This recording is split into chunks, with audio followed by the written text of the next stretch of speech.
Hey Faith Family, welcome to the Beyond Sunday podcast at Calvary Bible, where we go beyond the Sunday sermon to explore some rabbit holes and to bring some biblical truths to the surface. We hope you enjoyed today's episode. Calvary Bible Church, welcome to another episode of Beyond Sunday. What you're going to realize is that I am not Pastor Jonathan. You are not. I am not, but that's okay. You're Jordan Sittler. I am Jordan Sittler. And so you're going to be stuck with me possibly throughout the whole summer. Maybe we'll have some guests that will fill in too, but we'll see if there's a massive backlash where everybody's like, who is this guy? We can find a permanent. We can hire out maybe. Find somebody else. And that person may want to trade me out too. Hey, listen, you've been the brains behind this thing for a long time, so thank you. Mm-hmm. We've mentioned it at times, usually probably in jest, but you really have helped us make this happen. So thanks for everything, especially editing all the time. And so thanks for that. It's my pleasure. It's incredibly important. I love the Beyond Sunday concept and taking what we're learning Sundays and how do we apply it after, throughout the week. So and we've got folks like this person here that's they watch or listen and interact, and so it's fun. So thank you. Absolutely. Thanks for doing this. So we are 3 days into Pastor Jonathan's sabbatical. Are you hanging in there? How are you feeling so far? So I taught Monday and Tuesday. I was away Monday and Tuesday. So actually this is my first day without him. You guys have been dealing with that this week, but I'm really excited for him. I really am. These are going to be good weeks for him and his family. So, but it'll be different for us. We're going to be picking up the pieces all summer long. He does a lot around here. He does. Yep. He's going to be sorely missed, but we're grateful for the opportunity, the rest and restoration that he needs and deserves. So and I'm most happy about the fact that we don't need to deal with any of the jokes. Well, that's the problem, because I was wondering if you're going to ask if I was going to have a joke, and I can't let Jonathan down. So he let us all down by not having a joke for his last one before sabbatical. It was perfect. Well, we're all disappointed though. I know you weren't. Oh yeah, I was hurt. So, okay. I do have a joke for you. All right. What do you got? All right. I think you might like this one. Okay. So, all right. I'm going to try to remember how it goes though. What is the difference between a well-dressed man on a unicycle and a poorly dressed man on a bicycle? What's the difference? One extra wheel. You're very close. A tire. Ah, that's good. Because a tire, what they're wearing, and another tire is missing. Very good. Well, your jokes are as bad as his. That's excellent. I was hoping. I was aiming low. Yeah, you did it. He sets the bar really low. We got a smile though, so I'll take the smile good from for you. That was good. Thank you. Right. I thought you'd like that. You like well-dressed, Yeah, I do like that. Yeah. Very good. Thank you. It's a great start. Thank you. Are you going to do this all summer though? Because that's my goal. Okay. I'm going to try. I'm going to try to find maybe the worst joke I can possibly find, and we'll try to maybe grade them by the end, like which was the worst. All right. Yeah. What's funny? I actually almost feel like Jonathan might have already done this joke too. And so we've done over 200 episodes, and it's very possible that we'll have repeats and we won't even remember. Yeah. And if it's a bad joke, more than likely he's done it. Yes, possibly. So this one's good for the church. That's good.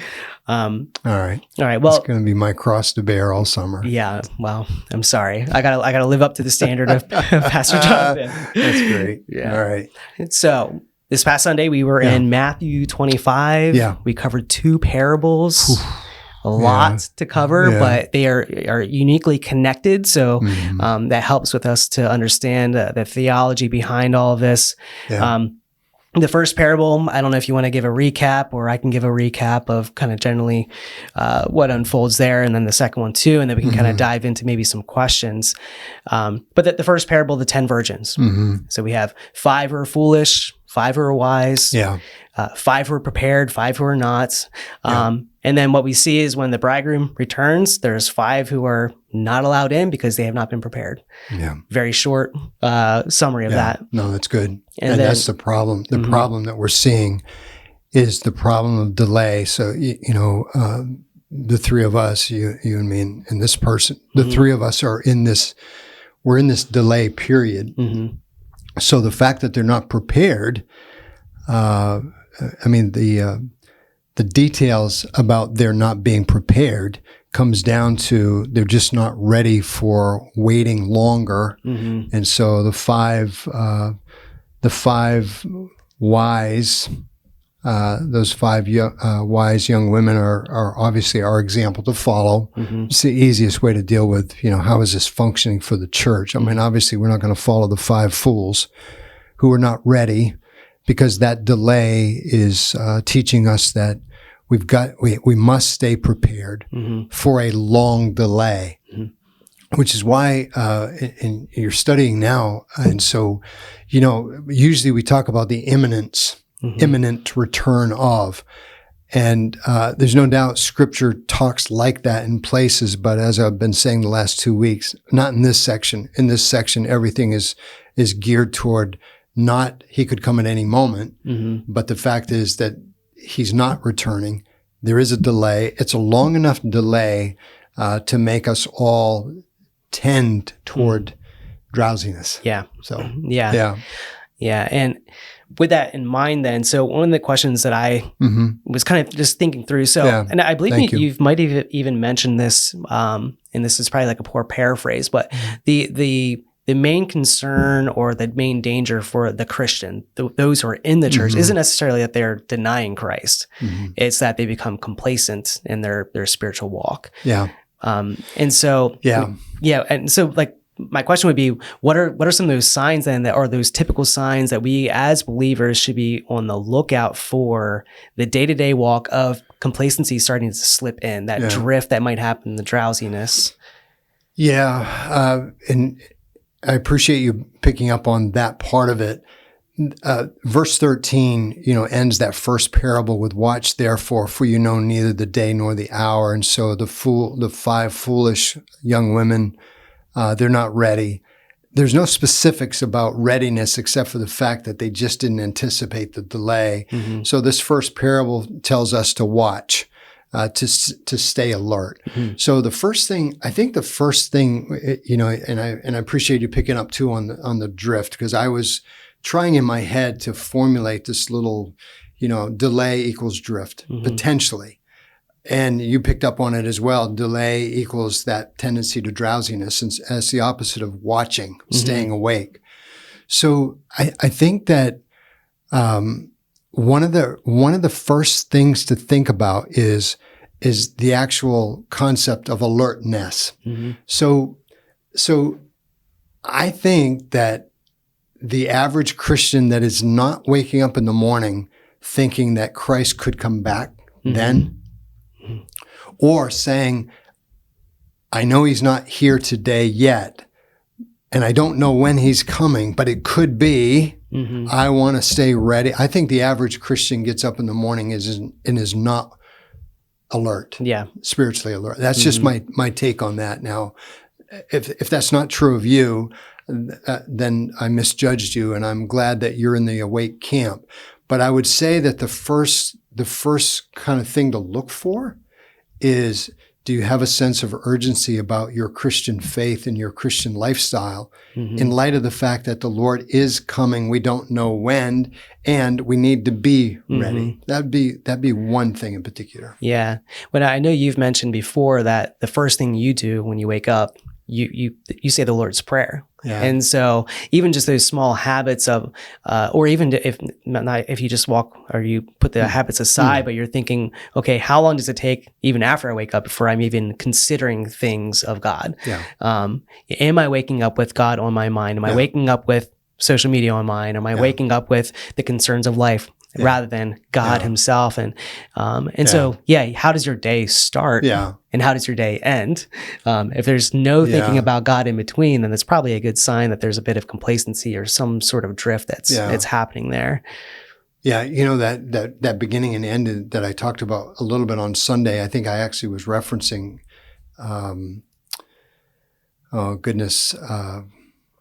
Rachel, Hunter and Rachel. I'm still trying so hard to get them. They're now married and connected. And, but she was the one that, we were talking about, what about the end of day two? Mm-hmm.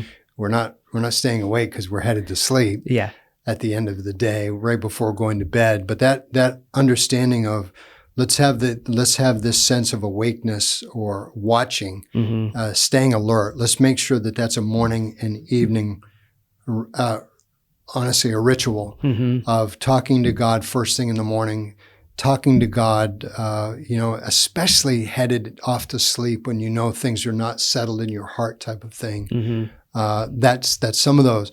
But also, just to stay with this, this Beyond Sunday type of, what are we trying to accomplish? Well, how do you put a text like this into practice? Well, there are folks that have written and downplayed the spiritual disciplines, but or with respect to what's the best way to say this? There's folks that I have heard that have sort of downplayed,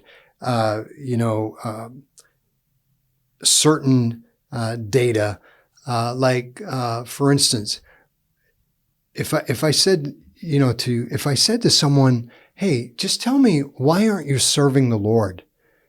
You go to church, but why aren't you serving the Lord?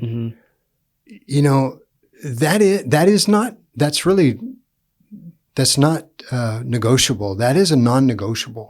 I mean, especially when we get to the second, now I might be jumping a little bit ahead, but if we get to that second parable that we covered, where now the kingdom of heaven is like, so when the rule of God comes at the end, because the one slice of this that we're looking at is what's going to happen at the end when the kingdom enters with respect to the king's rule in full. This is all about how do you use the abilities he's given. So, for me to say to a person, let me tell you, if you come in for a spiritual checkup and I say, tell me about how fervent you are during worship, whether it's singing, listening, whatever it is, how fervent are you during worship? If I ask you about, are you using your money for the kingdom? Are you using your time for the kingdom, including this parable, which we haven't touched on yet? In the past, I've heard some Christian leaders say, well, yes, those are good things. And I'm going to just say, no, those are actually more than good things. Those are essential things that indicate alertness, something like that. Yeah, it's the practical outpouring of a person who's been changed by Christ. It's just the natural position of the believer to serve the church, to even being in fellowship with one another. It's the low-hanging fruit, really, of the spiritual life. Even with jumping ahead, I think that's fine, because as I was thinking through the what does it look like to be prepared? Well, part of that is just the standard Christian life of being the good steward with God, what God has given us. Oh yeah, I talked to you about it on Sunday to everyone, and as you and I were talking earlier today, this whole section is just filled with the coming of the Lord and what's going to happen when He comes to rule in full. I mean, it is critical for me to know that that when He arrives, we're on good terms. I mean, I try to make this so simple. It's like I want to be anxious to see Him. Yeah. Which means I know I'm going to be sorry for all the sins. Because I am. So that's a given. But what should be happening with watching is I'm anxious for Him to come. So even as I was saying, I don't know if I said it recently, but even to pray, our Father who art in heaven, hallowed be thy name. Your kingdom come. Your will be done on earth as it is in heaven. The reason why I say that prayer is, number one, He taught me to say it. He told me to say it. When I pray like this. But it's just that reminder of that the kingdom is coming. Now, I love what you did with the Christ-centered move, because, at the end of our teaching times is this repetitive power of the gospel moment. And I'm happy with the repetitive nature of that. And change the picture. Michelle will often say, I think it's time to change it. Good. Change the picture. Yeah. But the concept of, I'm going to be watchful because I have a relationship with my Savior who's coming. He died for me. And so I loved what you did a minute ago. But anyway, that's kind of that being watchful. And, Anybody, and honestly, anybody who's listening to any of this, and if they are lukewarm, to use biblical language, if they're lukewarm about their love for God, it's going to show. And it'll show, as you said, in the practical outworking of that. What we're trying to do is we're trying to rally the troops around a text like this, which is saying, be prepared for the coming of the Lord. We don't know when. And he told us to be careful because he's going to come when we don't expect it. And we're going to flip that and say, oh, okay, you're telling us that. So, okay, we're going to do our best to, when you come, we're ready. Yeah. Avoiding as much as possible being the servant with the one talent. And even as I'm looking at it, it's really not necessarily the point of the text. And it's probably one of those points of a text like this that people get hung up on. So when you're reading a parable, you're trying to make a perfectly one-for-one reference to spiritual things, or who is God in this, who am I in this? And so when it talks about the master being a hard person, immediately somebody like, okay, well, God, is he a hard person? Or there's this sort of like disconnect within this story, but it is a story and illustration that Christ is giving us. But I think the nugget of truth there, like the theological truth that we need to take away, is this servant had a fundamental misunderstanding or distortion in his view of his master, not realizing what kind of master he really is, because we see then as the other servants, they've produced based off of just being good servants and good stewards. And then he feels like, okay, I'm fearful of him. I'm going to hide this because he's going to treat me horrible or whatever. I think that's sort of the red thread for the Christian life too, then, because if you are not motivated to do the work for God, whatever that might be, whatever he has given you, whether it's a small measure or a large measure of it, if you have no desire to do so, then there's some sort of breakdown or distortion in our view of who God is, his mercy, his love, even his wrath, what his real wrath is. And so I'm not sure where I'm going with that, but where you went with it, that was really helpful, is that he's the only one. Jesus is making up the story to teach us. But when Jesus creates this story, he's the only one that has this assessment of the master. And as you were saying, the other two, they knew one thing. They knew their job. So I'm going to take this and say, this is aimed at making sure that I am not that one talent person. My view of God should be such that he's the one who's given me life. He's the one who's given me every ability that I have. That's to be used for him. So you're right. That sense of who do I think God is ultimately drives my ability to be a good and faithful servant. And so again, for me in all of my, either readings on Sunday with you but also all of my teaching, I'm basically always doing the same thing.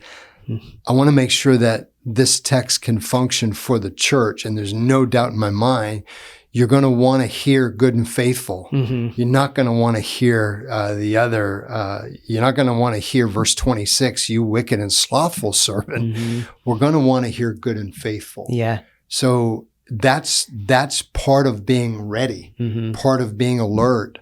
And the other thing is, and I'm not sure where else you want to go with this, but in case we don't get there, the end of this parable where we get into this, the judgment beginning at verse 28, take the talent from him and give it to the one who has 10. And then the reason in verse 29, you and I were talking earlier about these connectors. So here's one of these, actually if I could check it, but probably, can I? Or maybe I can't. Yeah, it's that typical GAR connector.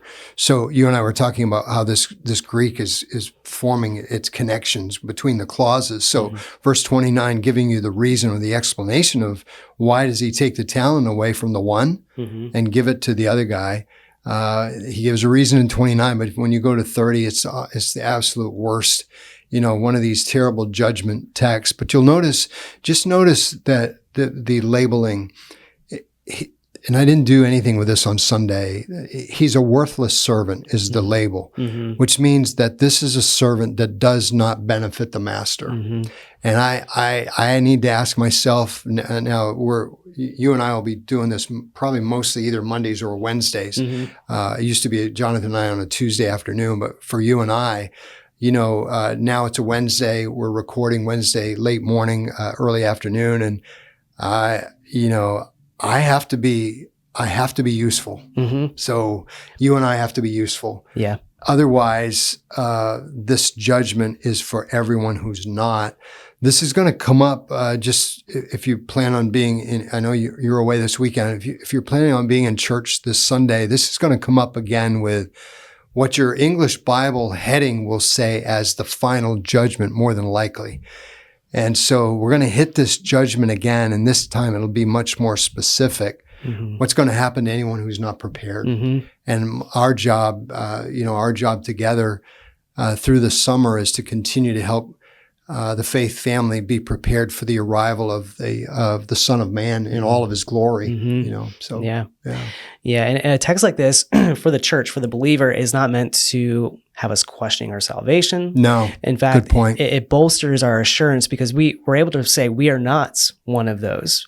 We're not one of those who are going to be cast out. And so that is another motivator for the Christian life, to continuously live the Christian life in the way that honors God. And it should, hopefully, it's not going to push people to the brink of just, discouragement or anything like that, where for the church, we can say we're doing otherwise. We're not doing what the talent or the one talent servant or the five who are foolish, the virgin. So yeah, and that's a great point, because the warnings in the Old and New Testament are rough on us sometimes. And so, like you said, this is not meant for you to question your salvation, but it is functioning as a warning. There's no way around that. I mean, anybody who's reading this, and if you take the warning aspect out of this, you've misread this whole text. It is a warning, but it's a warning for those who have ears to hear, like us, to say, as you just did. No, that's not us. We're not the one talent guy.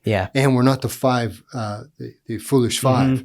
So that's the way to see it. And that's why, again, that segment about the gospel at the end is important for us, because now I look at this and go, oh, my Savior, the one who gave His life for me, is coming back. So I can't wait to meet Him. Say, hey, and to say, if He says to me, good, well done, thou good and faithful servant, I'm going to say, oh my goodness, I owe you everything.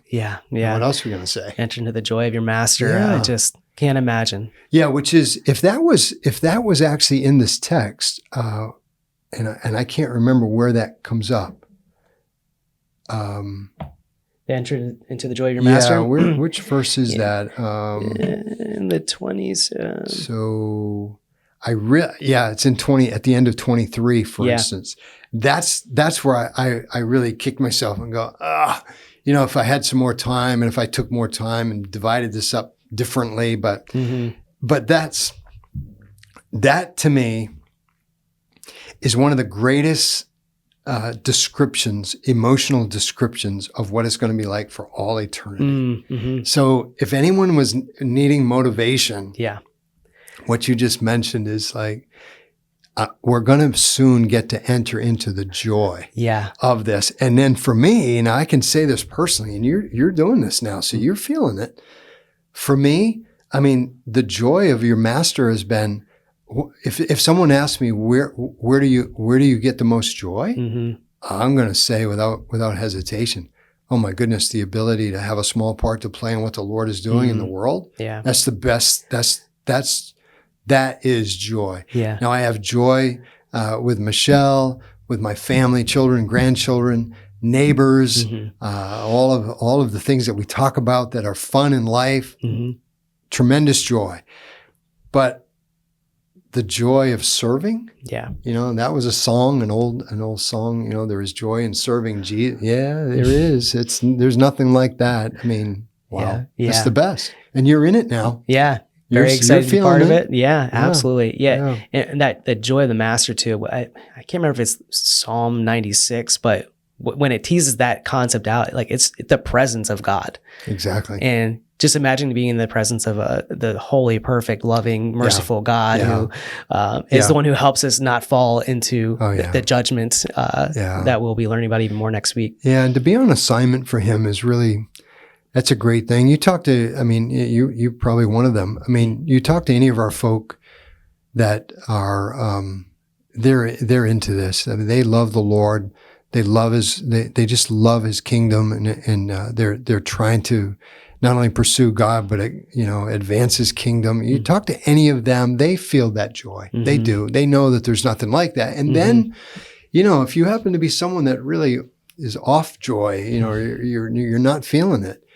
You know how hard that is to slug it out day after day after day and not be working for the master. It's just a different emotion. Yeah. It's a different feeling. Yeah. So, yeah, something to pursue. That's for sure. Yeah. That, and again, I think we did it, that second part of this parable, where you have the disbursement of these talents. You come to the end of it, and there, once again, you've got to go and do otherwise and to go and do likewise. Which one are we? We're we want to be the 5 talent and the 2 talent person who just make sure that their lives are adding.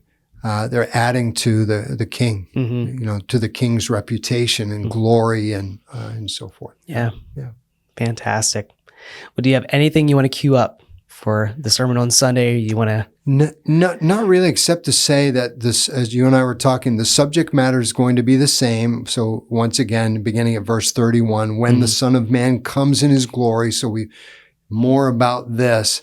But now we're getting to, I think, this critical moment where Jesus, the King, is going to divide all of humanity. So I'm calling it this great separation, because it says in this text, he will separate people one from another. And what's interesting, and you know this, and you probably know this too, that our society keeps moving further and further towards everybody's going to be fine. Everybody's going to make it in the end. Doesn't matter how they believe, what they believe. All roads lead to. You've probably heard stuff like that. But even as a society that says we no longer hand out trophies for winning, we hand out trophies for everyone that participated. Yeah. So even that type of mentality, we're aiming at a society where everybody's fine, everybody's together. Yeah. And now we get to this jarring.